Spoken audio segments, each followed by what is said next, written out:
Welcome back to another edition of K-Pan Today for Monday, June 22nd. To start us off, and to finish us off today, actually, Heather Atwood had one giant interview with Senate Minority Leader Bruce Tarr. How are you, Heather? I'm good, Corey. I'm good. Yes, we talk to Senator Tarr every Friday afternoon, and it seems as if on beautiful Friday afternoons you're absent. I don't know why that is. It's just the way the schedule works. But I'm here on Monday mornings. Does that matter? You are. You are.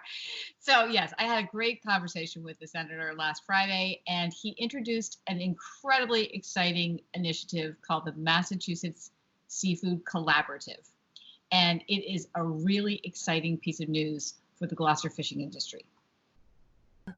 Well, Heather, it's great to be back on 1623 and great to be talking with you. I so appreciate the segments that you and Corey have been doing. And I was mentioning to you off air how I very much enjoyed the interview you did with Chief Conley. So I just really appreciate the information that you're providing. And there is some information right now, some very important information, that we are now going to enter step 2 of phase 2 of reopening in Massachusetts. And the most significant element of that, I think, for many people will be restaurants where you'll be able to eat inside. But inside, obviously, with some things that have changed. So tables will need to be spaced apart. People will have to wear masks when they're not seated at the table. For instance, if you're going to use the restroom and coming and going. But it is pretty exciting that we're able to continue to move forward. And that's largely because the health metrics are continuing to move in the right direction. So that's really positive news. And again, I think it will be helpful on a number of fronts, including trying to get our economy back to work and get people back to work so that we can continue to rebound from some very serious economic damage that's been done by the COVID-19 pandemic. Yeah, it's really, the economic picture, as you can tell us, is really harsh. But it's also harsh. I mean, I think some workers are scared about going back. There's a lot of nervousness about that also. And I don't know if you could speak to any issues around that. I sure can. Obviously, there are people that are going to be concerned about this, and rightfully so. And so one of the things that we've thought about is, are people going to be hesitant to go back to restaurants because of that same concern? And I think that's going to be a mixed situation where some people are going to feel comfortable and others aren't. And that's fine. That's the way this situation is going to continue to unfold. But of course, with regard to workers, we want to make sure that people working in restaurants and retail establishments feel safe and are safe. And so that's why a lot of the industry-specific guidelines for these businesses include things like making sure to have good access to hand sanitizer and masks and a whole host of other safety precautions so that we can strike that balance between opening businesses but making sure people are protected, whether they be employees or patrons. Exactly, right. But I do understand you have some good industry news. I do. So we've wanted to talk about this for a while. And what I wanted to talk to you about is a work in progress. And the work involves the Massachusetts commercial fishing industry in all of its aspects. So the discussion includes folks that are in the lobstering sector, shellfish, finfish, just about everything you can imagine. And what happened at the outset of the pandemic is a lot of the industry leaders came to us and said, we are really concerned about the damage that's going to be done because a lot of fish in Massachusetts that's caught, as you know, is consumed from a white tablecloth and not through another direct-to-consumer chain. And so a lot of the folks that operate restaurants and processing and harvesters, they all said to us, we need to find another way to get to consumers. And we've seen some examples of that locally. We've seen what's been happening with the Gigoloni brothers down on Rogers Street and the success that they've had, and some other direct-to-consumer efforts. I have to shout out to Paul Terrio in Pigeon Cove, where I get my scallops. I have to remember the name of his ship, his boat. The Terminator. Terminator 2, right?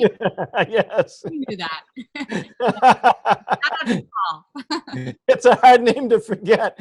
And yeah, Paul has been a stalwart of Pigeon Cove for many, many years. And so we're seeing those kind of efforts. But what's come together is a really powerful effort.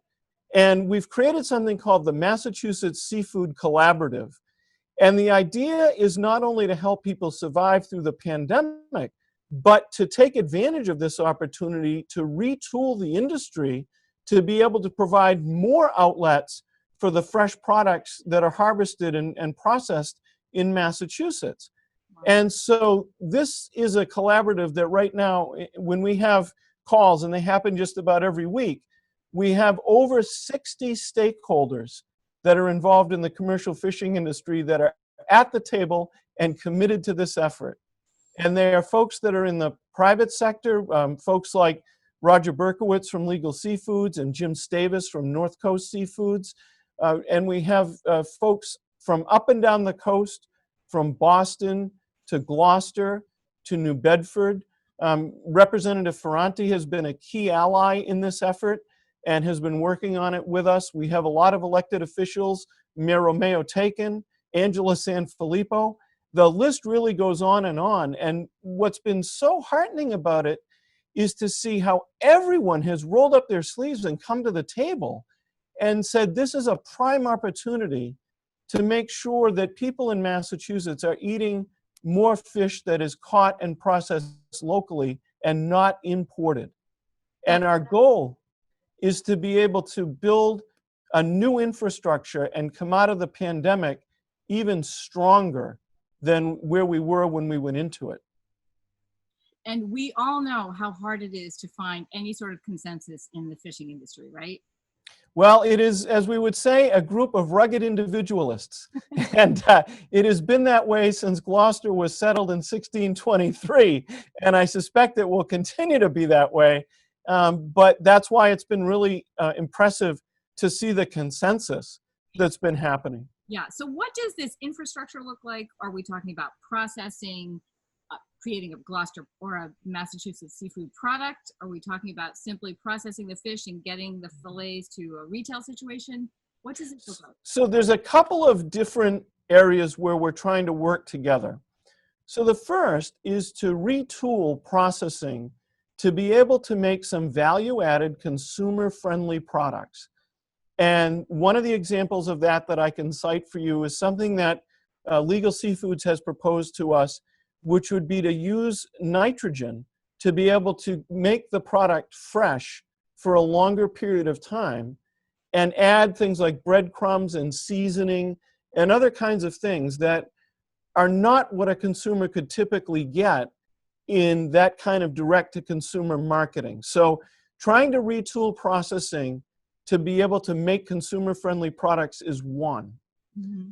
A second part of the initiative is to boost institutional purchases of fish in Massachusetts.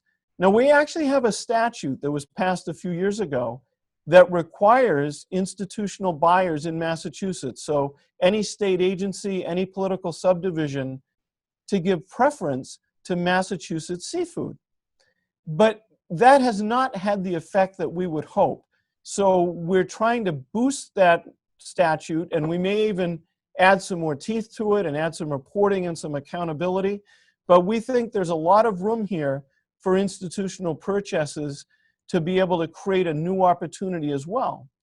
Now, part of this, Heather, is because we've been fearful of a disruption in the availability of protein products, particularly because of things that have happened in the Midwest in the meat processing industry. So that is something that's helped to motivate us, but it is a much larger vision than just avoiding that temporary disruption. It's a way to try to make sure that we are capitalizing on the opportunity that's presented by the fresh resource that we have coming to our docks every single day. And it's really exciting. It is really exciting. And it's always seemed like such a simple idea, but it just seemed to never happen, right? Well, you're absolutely right. And one of the reasons that it's coming into focus right now and getting so much traction is that there's money on the table. And so, for instance, Governor Baker and Lieutenant Governor Polito have made available $36 million for efforts like ours. And we are working to be able to produce business plans and to try to connect the people in the industry with those resources. So for instance, this afternoon, I had a conversation with Economic Affairs Secretary Mike Keneally about how we can do that in the most efficient way.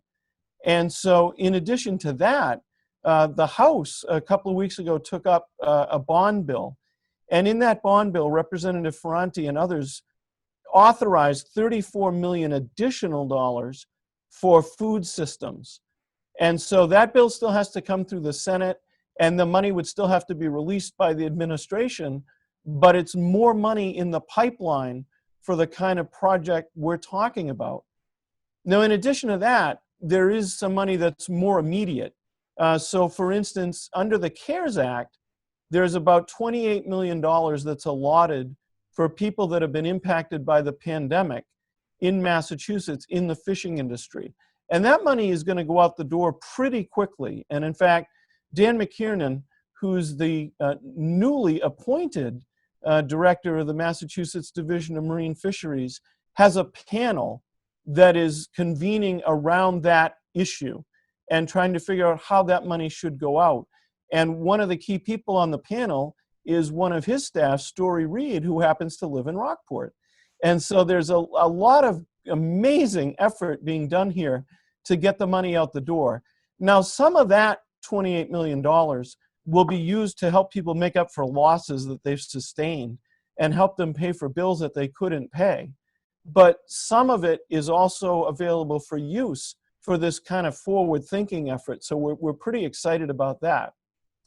And then on top of that, there is something called a Section 32 process that comes through the United States Department of Agriculture. And our federal delegation in the one of the relief bills was able to make available to us $20 million additional dollars, and that's geared toward the purchase of redfish, pollock, and haddock, and in a way that is usable and accessible for food banks. So we talked a few moments ago about institutional purchase. Here's a prime example. The federal government is going to give us money so that food products can be purchased that will make their way to food banks. So there is a lot happening on this front. It is so exciting. And again, I feel like this is just such a basic, simple idea, to have the USDA be purchasing, United States, US fish, whether it be Massachusetts or not, and getting it into the, the food banks, but just basically the supply chain of food, right, and protein. Well, absolutely. And one of the things that we've been learning about the Section 32 program through the work of the collaborative is how underutilized it is. It was created more as a program to help farmers in the Midwest, particularly with beef and poultry production. And when we started talking to the folks at USDA, they said, we think there's a lot of opportunity here for fish, but we haven't really been asked. And so we are now asking, and we're having that conversation because the way they've explained it to us is that we have to convince the federal government that these kind of purchases would be useful, both for the people who are selling the fish and the people who'd be getting the fish. You know what? We think we're pretty good at making that case. So this is something that, again, is not only going to help people right now, but has the potential to create government purchases for the indefinite future that is going to help to transform the fishing industry and help it grow stronger. It's really huge. Do you think part of the problem that the USDA does not recognize, they were focusing on farmers and not fishermen, is that because fishing is regulated by the Department of Commerce, that they just don't see it, right? That is a very insightful observation. You're absolutely right. So fish is in Department of Commerce and everything else is in Department of Agriculture. And there have been discussions over the years about moving fish. That hasn't happened. But yes, so that dichotomy has been an issue, but we think we can overcome that. And in fact, next week, our collaborative has a pretty important Zoom meeting with the folks from U.S. Department of Agriculture to talk about how we can take more advantage of Section 32 purchases. That is such an exciting move. It really is. And I know there has been a small movement working to simply have people recognize fish as food, because a lot of people think, well, I'm going to go buy my groceries and then maybe I buy fish, but they don't think of it as the same thing. And as you know, we've been doing these seafood throwdowns in farmers markets. And part of the reasoning behind that was to get people to be thinking fish is actually something that you should have in your, in your refrigerator. It's a food. So it's just so interesting how these divides happen and how impactful they end up being economically, right? It's interesting because one of the things we discussed early on in this effort was during some of the issues when we had a lot of supply chain disruption, you'd go to a supermarket and there'd be limits on what you could buy in terms of a meat product, and sometimes the shelves didn't have meat products, but there would be fish products that were still available. And why were those not being consumed at the same rate? Right. So you're right, we're trying to integrate fish into that more holistic conversation. And one of the things that I'm particularly proud of is that a number of years ago, I offered a piece of legislation that we offered and sponsored with many others, and it created the Massachusetts Seafood Marketing Commission. And that commission is intended to go out and promote seafood as a food resource, and it's had a fair amount of success, but it's also one of the tools that the Mass Seafood Collaborative will be using, because we've heard from some folks, particularly folks in shellfishing and in aquaculture, that the kind of assistance they need is not so much in developing products, but in educating people about the products they already have. And so marketing and education is a huge part of this effort. Well, maybe we should get some more seafood throwdowns out there in the farmers. I think they would be great to do, and I look forward to the day when we can actually gather people together and have some of those events. Right. So can you just respond really quickly, and maybe you can't, but how will all these initiatives directly impact Paul Terrio in Pigeon Cove and those Giacoloni brothers in Gloucester, and so the boats that we know right now? So one of the things that we've seen and we've been concerned about is fishermen have been able to continue to fish, but the market price for their product has not been robust. And that's been a very difficult thing for a lot of them, because they need to have a certain level of income to make the ventures feasible, and make the venture of commercial fishing. So if we can add value and give the consumer the reason to pay some more for those products, and make sure that the consumers drive up demand, that would help a Paul Terrio by making sure that there's someone who's going to buy the fish and someone who's going to be willing to pay a premium because of the value of that fish. And I happen to know that part of the reason the price is so low is because Americans buy so much imported fish. So that is a huge problem. And I've heard different estimates, but I think it's fair to say that between 80 and 90% of the fish that's consumed in the United States is imported.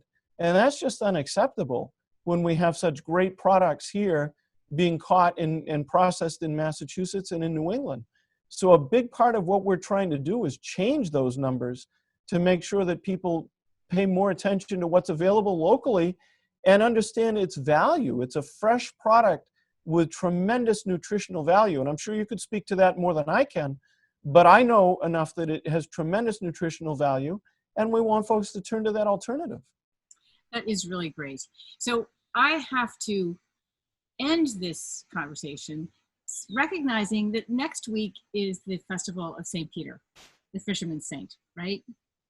And really sadly, we cannot celebrate. So I think it's really timely that we're having this conversation about the resurgence, perhaps, of the fishing industry in coastal Massachusetts. And do you want to give us a few words about Fiesta? Of course. So like everyone else, I am disappointed that we're not able to have the Fiesta this year. I completely understand why, but it's disappointing because this is the year that I had planned to walk the greasy pole, and now I won't be able to do that. But I do appreciate all the decision-making and the work that went into getting to the point where we're at by Joe Novello and his team. And I know that next year we're going to have an even more robust Fiesta. But I am disappointed. But in typical Gloucester fashion, I know that some of the older the ladies that have been involved in saying the rosary and the novena, they're doing it online. And I think that's a great example of ingenuity that carries on that tradition. And, you know, I read in the Gloucester Times about them saying exactly that, that the fiesta has endured many things and it's going to endure the pandemic because the religious essence of the fiesta, which is the central idea here, is going to continue on. And I think that's great. The other thing, Heather, that I think we haven't paid a lot of attention to that isn't able to happen are the international dory races. You know, for almost 70 years, people in Gloucester have gotten into dories and rowed in friendly competition with people from our sister city in Nova Scotia, Lunenburg, and that's not able to happen. That would have been happening right now. It usually happens about a week before the fiesta. And that friendship and that bond is incredibly important between our two communities. And I know people have been communicating back and forth. Usually we would go there in August. I don't know if that's going to be able to happen, but a big shout out to the International Dory Racing Committee as well for their work. And I hope that we can have dory races this year. But with regard to the fiesta, you know, fiesta is an important thing in so many ways. We get to celebrate St. Peter and ask for the grace of God on our fishermen. And we get to see people. In some ways, it's like a reunion when we all get to see each other, and it brings us back together. And we celebrate the spirit and the color of our community with things like the seine boat races and the greasy pole.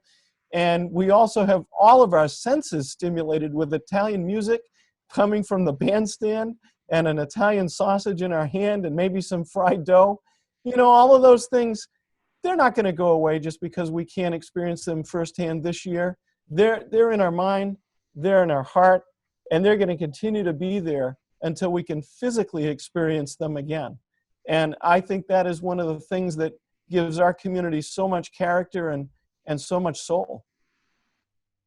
Well, on that note, this woman, me, who would love to be Italian, but I am not Italian. I'm going to try to say this, okay? Chi siamo tutti muti. All right. So I'll give you my version of that, and I'm going to have to elevate my voice, so I'm going to apologize in advance to people that have their volume turned down. But the way that I would say it is, ma che siamo tutti muti! And the response is, Viva San Pedro. Viva San Pietro. Right. Okay. Do it one more time. I want to hear that one more time. Ma che siamo tutti muti! Viva! Viva!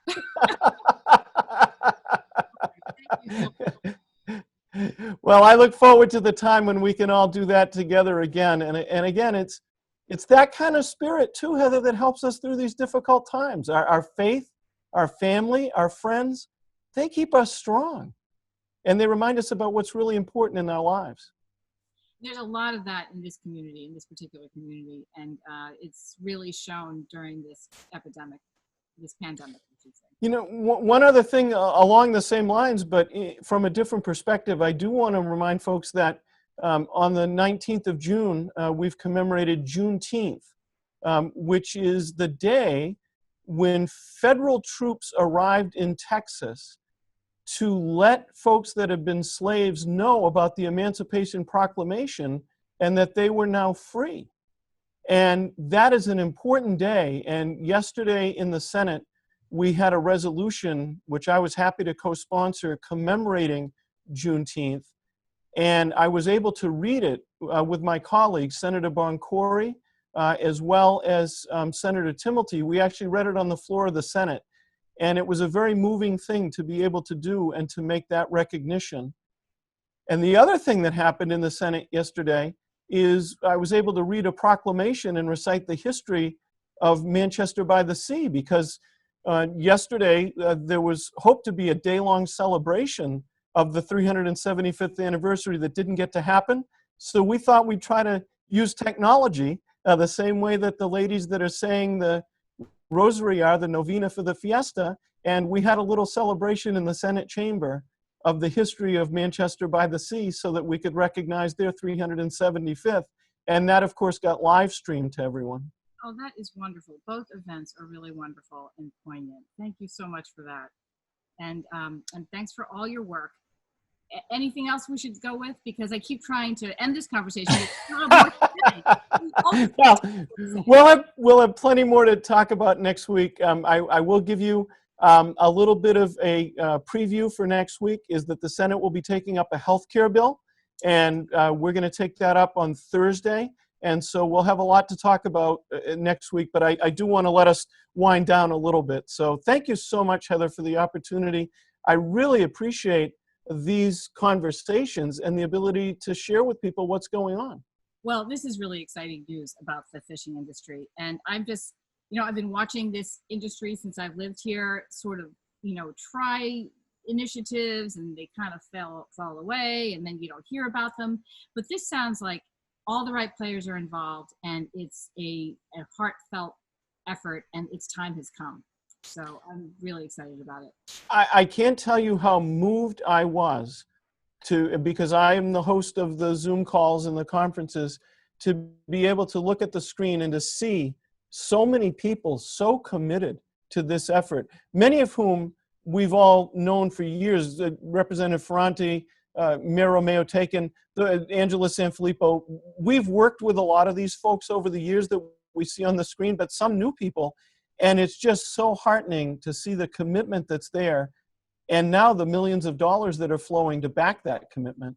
Yeah, so I just want to summarize. So looks like $70,000 of state money will go to the Massachusetts Seafood Collaborative, $28 million from the CARES Act to be distributed amongst Massachusetts fishing industry people. And then the USDA has committed to $20 million in purchasing redfish, haddock, and pollock to go into basically the food bank, right? Sure. So just to recap, so yes, $20 million for the purchase of redfish, pollock, and haddock, $28 million from the CARES Act for people that have been impacted by the pandemic in the industry, another $36 million that's been committed by the Baker-Polito administration for infrastructure, and then in a bond bill that's moving, and again, the House and Representative Ferranti passed $34 million additional dollars, and then still further investments that we're working on. That is just so exciting. All right, we have to hang up. I could just keep talking about this. So thank you so much. And next week, we're going to talk about healthcare. We are. And Heather, along the lines, we will send you the mission statement and the goals of the Massachusetts Seafood Collaborative. And so you can share those as you may like, and just so you have them in front of you. So we'll get those out. And again, thank you so much for the chance to talk, and look forward to having next week's conversation. Likewise. Have a nice weekend. It's beautiful out there. That's why Corey's not with me. Understandable. All right. Take care. Take care. You too. Bye. So Corey, I will speak to the senator again this Friday, and maybe you will be with me. Yeah, so I have some horrible news to share. Yeah, Okay. I actually am going to be away again this Friday. Oh, okay. Well, then I will be talking to him about healthcare. Apparently, there's some important action at the State House on healthcare this Thursday, and we'll be talking about that. And he will also be talking about this, the $28 million that came from the CARES Act to the fishing industry. That will be distributed by NOAA, and NOAA, famously has a kind of adversarial relationship with the fishing industry, and there's something to be said there. So Bruce Tarr will be catching us up with that also. There you go. So enjoy your Monday night, folks. We will see you tomorrow with Taylor Bradford from the Gloucester Daily Times talking about a high school graduation that just passed, and Andrew Marks from Cape Ann Savings Bank with great news for small business owners on financial assistance coming from the federal government. So we'll see you tomorrow.